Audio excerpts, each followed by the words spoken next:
Só essa ossada aqui, as pessoas que perderam suas vidas aqui.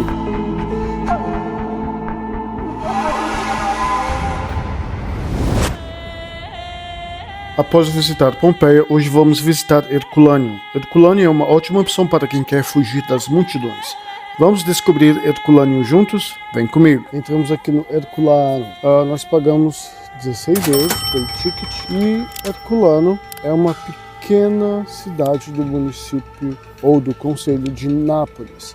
Herculaneum era banhado pelo mar Mediterrâneo até a erupção de 79, quando o cenário mudou drasticamente, chegando a ser coberto de 15 a 20 metros de cinzas vulcânicas e pedras pómenes, e ficou soterrado até o ano de 1709, quando alguém cavava um poço e acabou caindo dentro do teatro da cidade. Então as escavações começaram em 1929. A cidade de Herculaneum se chamava Resina. O nome original em latim era Herculaneum, porém, em 1709, sobre o Império Bourbon, a cidade foi renomeada para Resina, devido à extração de um tipo de resina que faziam na região. E somente em 12 de fevereiro de 1969, o presidente da República Saragat resgatou o nome original da cidade. Assim como Pompeia, Herculaneum também era uma cidade próspera, conhecida pela elite e suas casas luxuosas, banhos públicos e sistema de esgoto eficiente.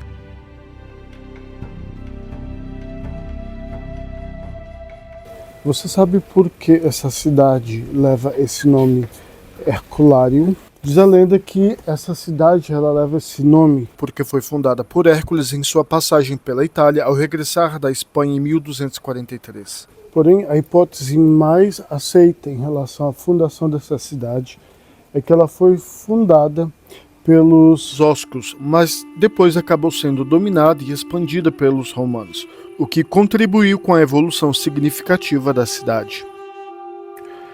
Herculaneum se tornou uma cidade de veraneio da elite romana, perpetuando as casas de luxo. Ao visitar Herculaneum, percebi que as casas eram maiores, luxuosas, muito mais espaçosas e diferente da maioria das casas da cidade vizinha, Pompeia. As casas também tinham mosaicos, pinturas e jardins. A população tinha acesso a banhos públicos, os mercados eram bem abastecidos e uma vida cultural bastante ativa. Também havia uma boa infraestrutura, como ruas pavimentadas e sistemas de drenagem. Era realmente um lugar bem desenvolvido e sofisticado para a época. Quando o Monte Vesúvio entrou em erupção, entre agosto e outubro de 79 d.C., Herculaneum foi atingida de uma forma diferente de Pompeia. Pompeia foi soterrada por uma chuva de cinzas e pedras pómenes. Herculaneum, por sua vez, foi engolida por uma onda de lama vulcânica super quente, conhecido como fluxo piroclástico, que penetrou em cada canto da cidade. Essa lama endureceu como pedra, criando uma camada de até 20 metros de espessura, o que acabou preservando madeiras, alimentos, tecidos e até papiros de maneira única. Aqui conseguimos ver os banhos públicos, belíssimos, com chão de mosaico e mármore e sistemas avançados de aquecimento de água. O ritual dos banhos consiste em 5 etapas. A Podeiterium, que era o vestiário, onde as pessoas deixavam suas roupas.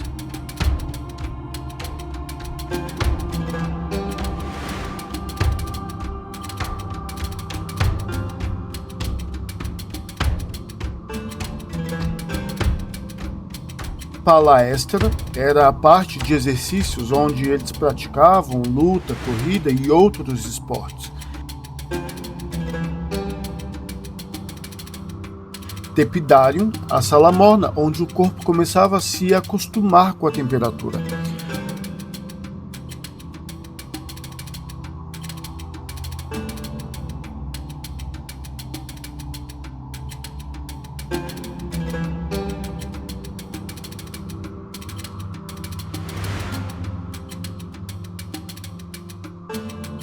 Caldarium, a sala quente com banhos públicos de água quente, onde eles suavam e limpavam impurezas.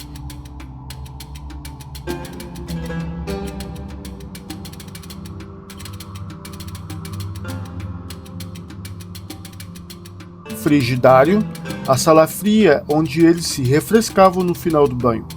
Esses banhos eram então um ponto de encontro essencial da vida cotidiana romana, combinando higiene, lazer e convivência social.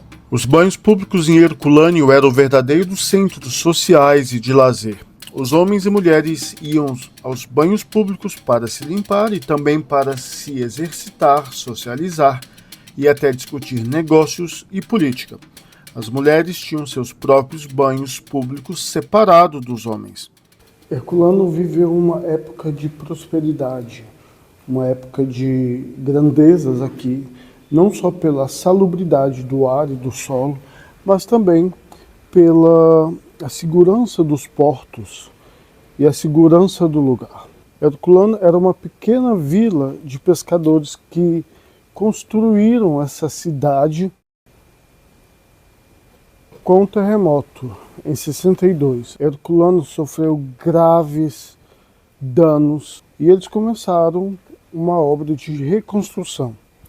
Porém, em 79, quando o Vesúvio entrou em erupção, a cidade ela foi totalmente devastada e esquecida no tempo.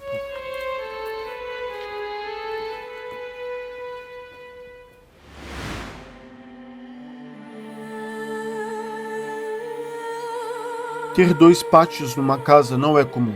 Isso mostra uma riqueza maior ou uma necessidade de representação ou socialização diferenciada. O primeiro pátio, tetrástilo, tem 4 colunas de tijolos que sustentavam uma galeria de piso superior logo após a entrada. O segundo pátio, do tipo etrusco tuscanito com implúvio, que é um tanque para recolhimento de água da chuva, esse átrio está articulado com salas ao redor.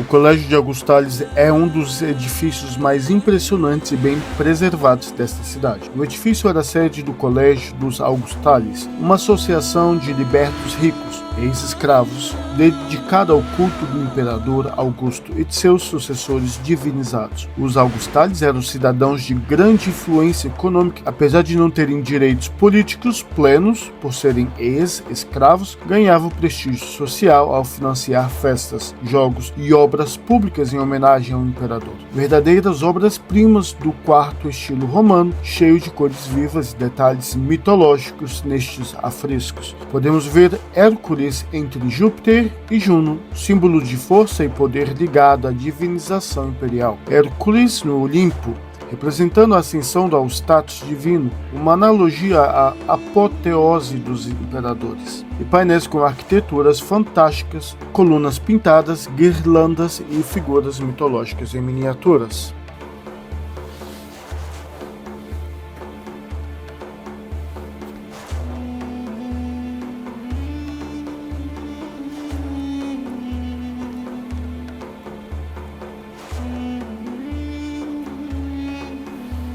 Os arcos de acesso aos fóruns romanos tinham uma função principalmente simbólica e comemorativa.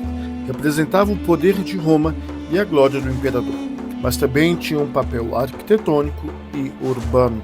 Um outro fato interessante é que as lojas do comércio e as casas podiam ter até 3 andares.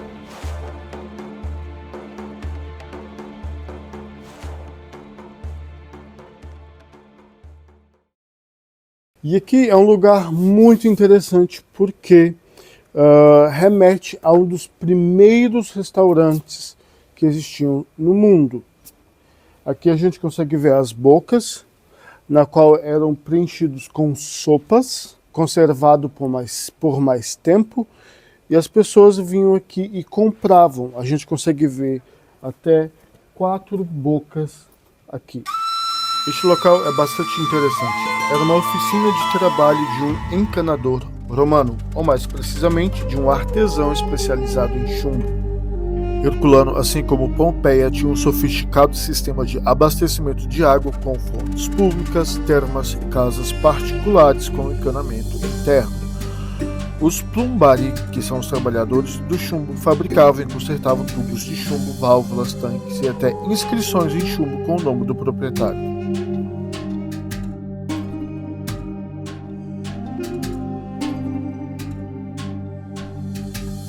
Aqui temos um caso peculiar.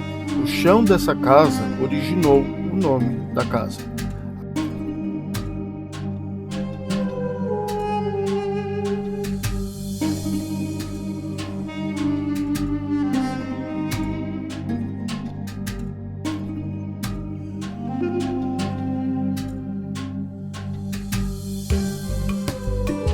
Também aqui é possível ver os afrescos do Salão Negro, que retrata figuras mitológicas que são consideradas obras-primas da pintura mural romana, destacando o gesto refinado e o poder econômico de seus habitantes. A casa oferece uma visão fascinante sobre a vida social e cultural da elite de Herculano, antes da erupção do Vesúvio em 79. A Casa do Bicentenário é uma das residências mais famosas e importantes de Herculano, porque a sua preservação é quase completa e também pelo valor histórico e artístico de seus afrescos.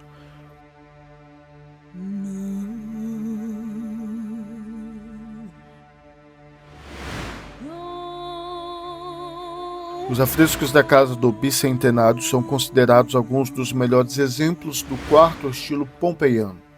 Paredes com fundos vermelhos, pretos e dourados, figuras mitológicas e arquitetônicas emolduradas como quadros que retrata a cura do herói Téléfo pelo semideus Hércules e a presença de um pavimento em mosaico de mármore extremamente refinado.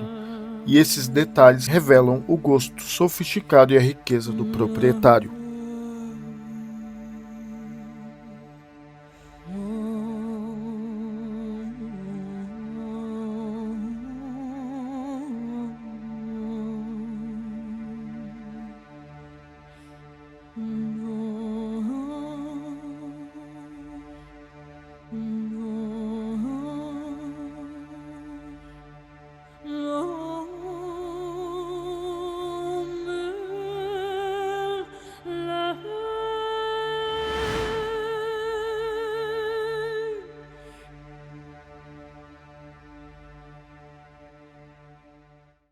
É extremamente interessante a sensação que eu tenho quando venho visitar uma cidade tão antiga como essa. Ela foi fundada, como eu havia dito, em 1243 e eu estou andando nas ruas originais daquela época. Claro que tudo isso ficou coberto de destroços após o Vesúvio entrar em erupção. É incrível como a engenharia, desde aquela época, a fundação dessa cidade de 1243 a.C., eles já conseguiram fazer o andar de cima das casas. Eu estou admirado o quanto eles eram sábios em relação a muita coisa, inclusive na engenharia.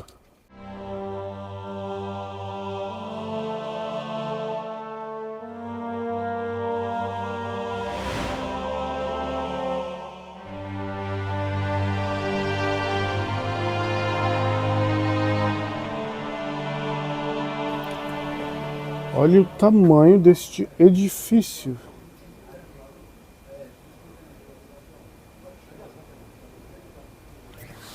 E aqui a gente consegue ver um moinho da época. Esses moinhos, as pessoas traziam os grãos para que fossem moídos aqui. A funcionalidade delas, ela é bem simples. A gente consegue ver que as pessoas colocavam os grãos aqui dentro, e aqui tem as encaixes onde vocês colocavam as madeiras, as estacas de madeira, e elas giravam em volta e os grãos caíam por essas brechas aqui.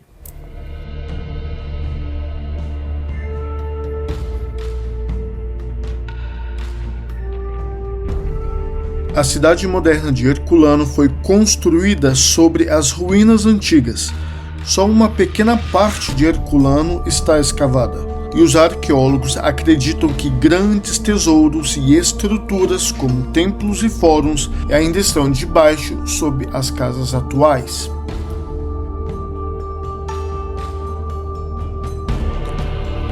Esta é uma das casas mais antigas de Herculano. O nome vem de uma inscrição encontrada em uma das salas, Spunes Lopi, escrito em ósculo, que é um idioma do povo samnita. O povo samnita era um povo que habitava a região antes da dominação romana.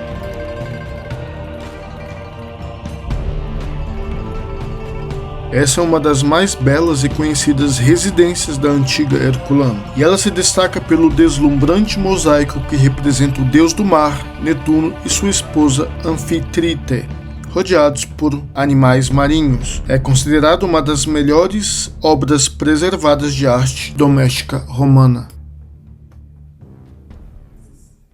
Essas pinturas que nós estamos vendo é típico da Pompeia. É típico de Nápoles.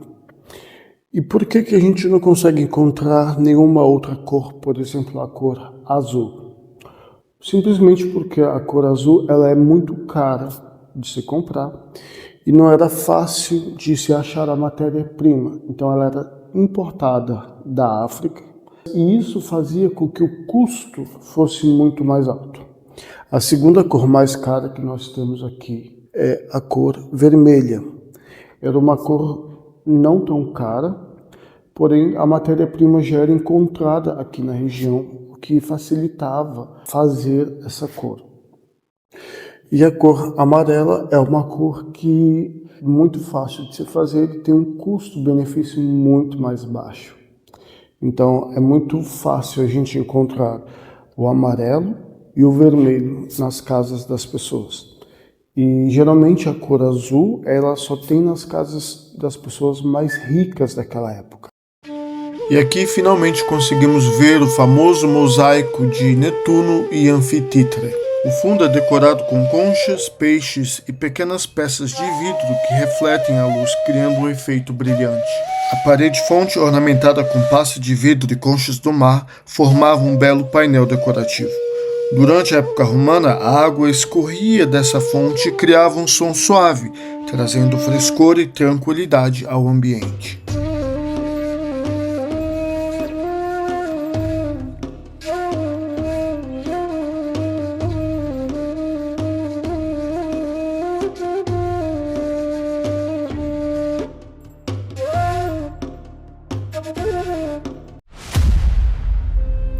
Em português significa Casa do Belo Pátio. É uma residência bem elegante e, por sinal, muito bem preservada. O nome da Casa de Bel Cortile vem justamente do pátio interno, que é um destaque da residência. Um espaço aberto, elegante e harmonioso, decorado com colunas e afrescos que serviam como área de convivência com iluminação natural.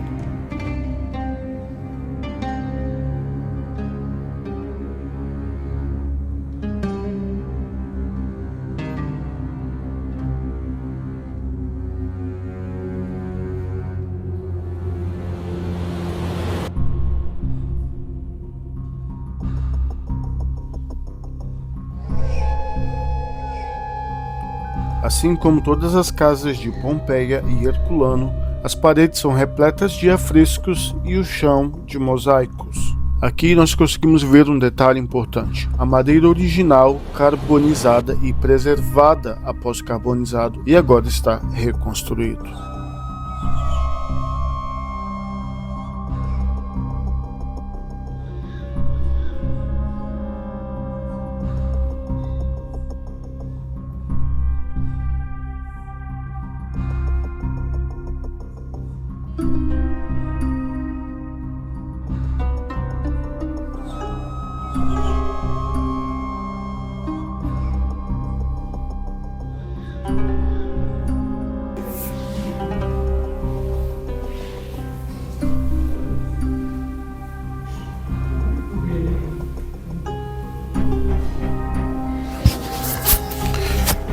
Interessante é que aqui a gente consegue ver a madeira original queimada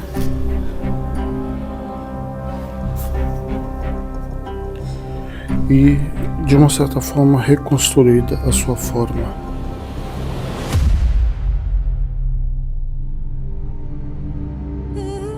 O nome dessa casa vem de um painel de madeira dobrável, trameso de legno, que sobreviveu à erupção.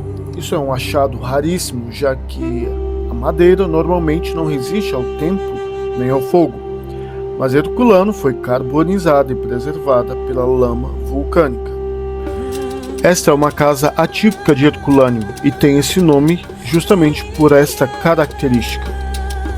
O nome da casa veio de um cômodo em forma de alcova, ou seja, em forma de um nicho, que é uma espécie de recuo na parede usado como dormitório, e é considerado arquitetonicamente incomum para Herculânio.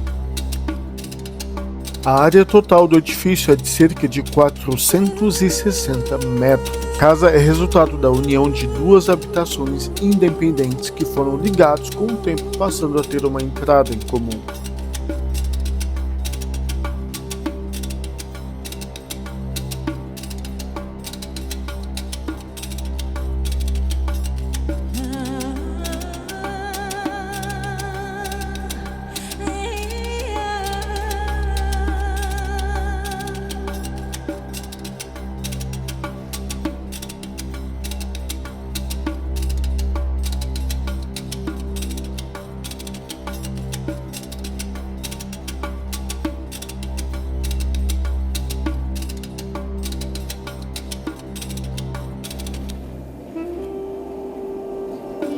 Aqui a gente consegue ver também a madeira original queimada com as cinzas do vulcão.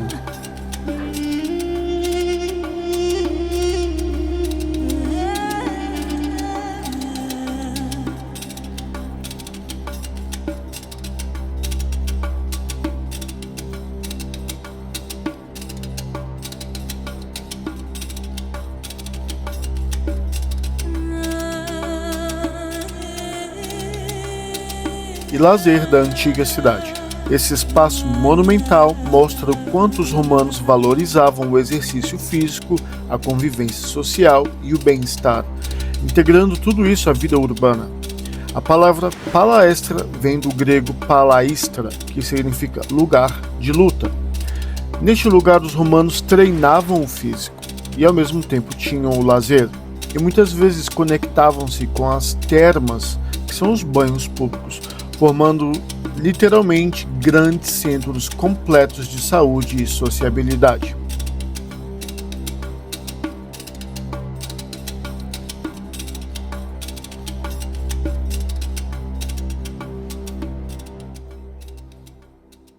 E aqui a gente tem um lugar também bastante interessante. Eu vou mostrar para vocês. A gente consegue ver dois moinhos aqui. E desse lado aqui, a gente consegue ver, por exemplo, um forno. O que significa que aqui era uma padaria. Então eles moíam os grãos aqui e automaticamente eles preparavam as massas e assavam no forno.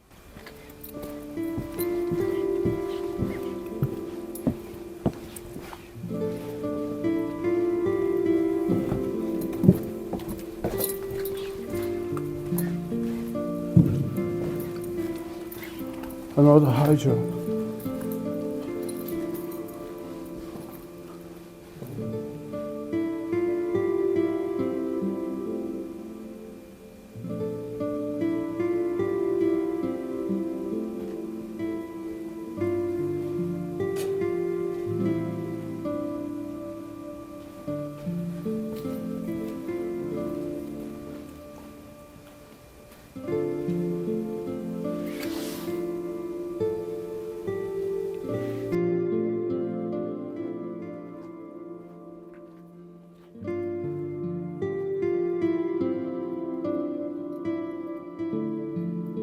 Nesta casa há um relevo de mármore representando a história de Téléfo, herói da mitologia grega e filho de Hércules e Auge.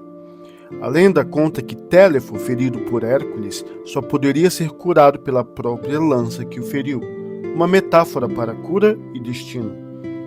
O relevo mostra cenas dessa história com figuras delicadamente esculpidas em estilo helenístico.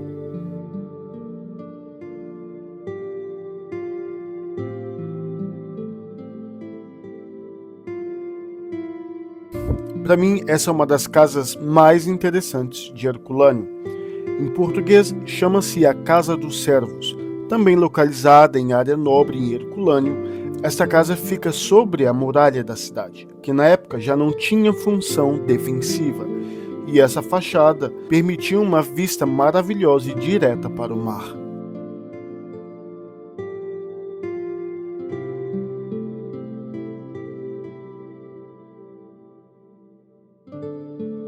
Um dos motivos pelo qual essa casa é interessante para mim é que ela não está dentro dos padrões de casas romanas.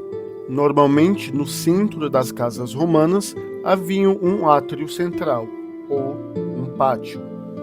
E nessa casa há um grande jardim com estátuas. Com um grande jardim e um terraço aberto com vista para o mar, cercado por vários cômodos decorados, muitas dessas pinturas foram retiradas e hoje estão no Museu Arqueológico de Nápoles. E é para lá que iremos em breve.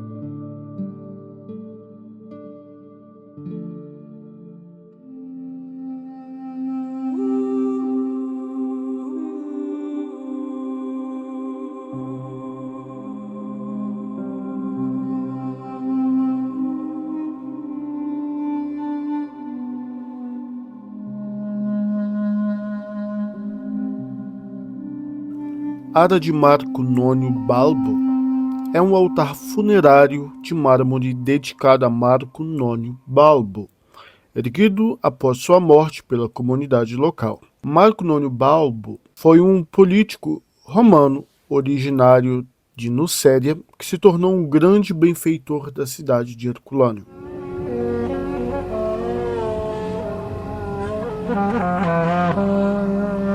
E aqui estamos vendo onde era a praia de Herculâneo. O mar chegava até aqui, nas docas, antigamente, mas o cenário mudaria completamente após a erupção do Vesúvio em 79, o que aumentou toda a faixa litorânea da região, próxima ao Vesúvio, em até 500 metros. Até a praia não escapou de ser enterrada pelo Vesúvio. E aqui a gente consegue ver os corpos que estavam soterrados com as cinzas vulcânicas. Essa ossada aqui é a ossada original das pessoas que vieram às docas para se protegerem ou fugirem de barco da erupção. Especialistas não sabem dizer exatamente, mas desconfiam que estavam tentando se abrigar e fugir da erupção.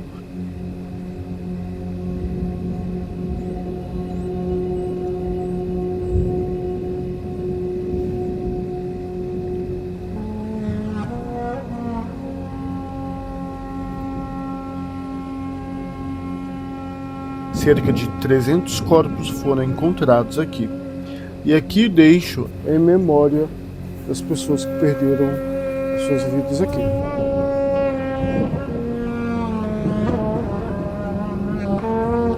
E aqui então a gente encerra o nosso passeio por Herculâneo. Espero que vocês tenham gostado. Deixem o seu like, se inscrevam no canal e compartilhem.